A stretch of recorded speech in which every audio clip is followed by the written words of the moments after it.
Amka nasi. Amka nasi. Haya habari mbalimbali, amka nasi. Kila kona ya nchi yetu, amka nasi. Akizungumza na Amka nasi na Magic FM, nikawaza kumbe ndio yule alipigwa jana usiku, japo sijui sasa waliompiga, maana usiku umelala unasikia mtu anapiga makelele. Mwajabu Hoza, Magic FM, Kigoma. Kutoka Tanga, Nraya Kipingu, na hii ni Amka nasi ya Magic FM. Kutoka Geita, Nemrisho Sadik. Kutoka Dodoma, Leonard Mwacha, Amka nasi Magic FM. Margaret Malisa, Pwani. Ahmad Nandonde, Amka nasi na Magic FM, Lindi. Kila kona ya nchi yetu, amka nasi. Amka nasi. Ni imani yangu umeamka salama kabisa, msikilizaji wa Magic FM. Karibu kwenye kipindi cha Amka nasi ambacho kinakujia kila siku ya Jumatatu hadi Ijumaa kuiangaza nchi yetu Tanzania kama ilivyomulikwa na waandishi wetu wa habari katika mikoa mbalimbali.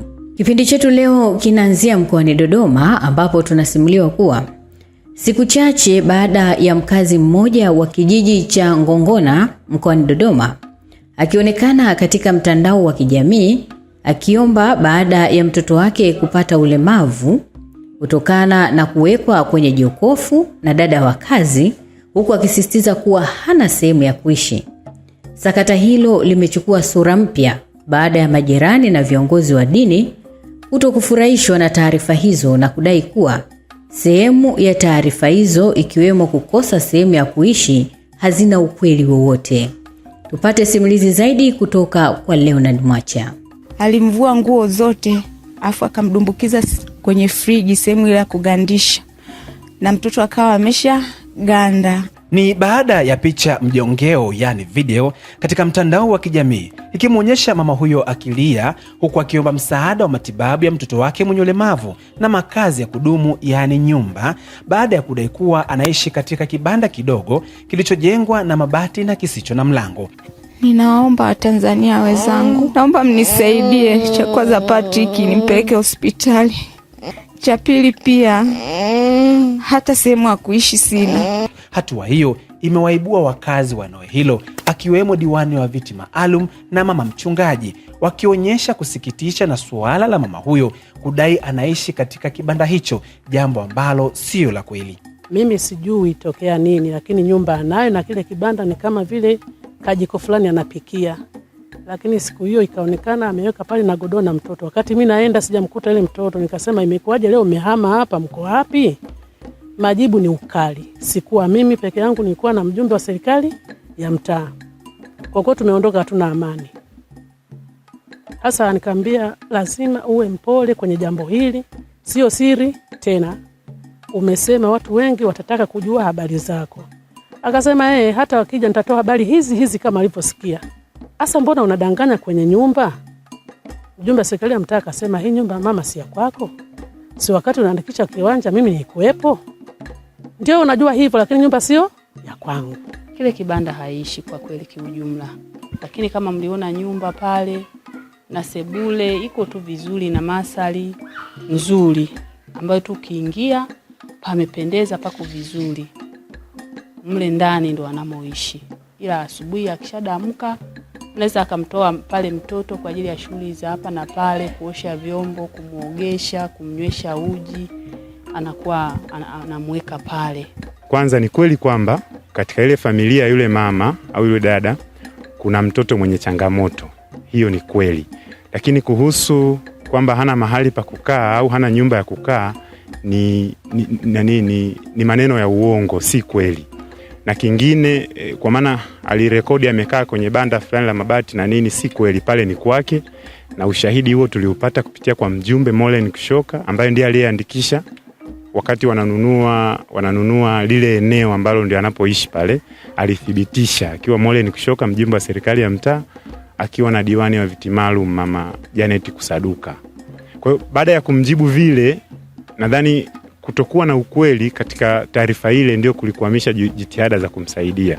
Tulipiga hodi nyumbani kwa mama huyo na kuona kibanda hicho pamoja na nyumba pembeni. Tulipomuuliza, alikiri kuwa haishi katika kibanda hicho ila kwenye nyumba ambayo anadai kusitiriwa tu na mwenye nyumba, huku akiomba radhi kwa taharuki iliyojitokeza.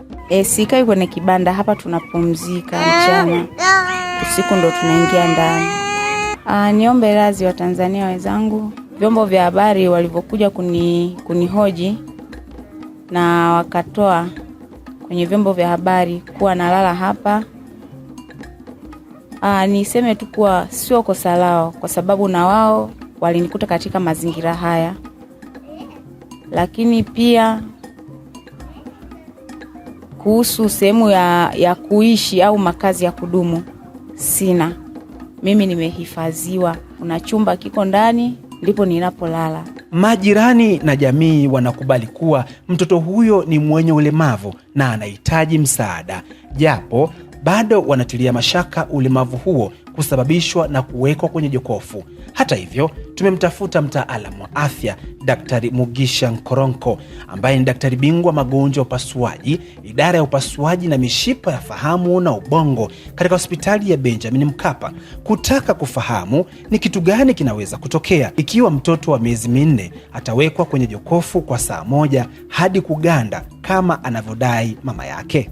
Sasa ukiganda kabisa, kimsingi kwamba umegandisha majimaji yaliyoko kwenye mwili wako wote, na ukiganda sasa utashindwa kuishi, na maana damu haisafiri, na ubongo tu kwa wenyewe ukikosa damu ndani ya dakika 5 mpaka 7 unapata majeraha makubwa sana, na unaweza ukashindwa kufanya kazi vya kutosha. Utakufa kwa lisali moja, kama -7 kwa lisali moja, una hakika maisha yako yatakuwa yameondoka. Mtaalamu anasisitiza mtoto huyo kufikishwa hospitalini kwa uchunguzi zaidi, huku jamii nayo wakiomba mtoto huyo kupewa msaada.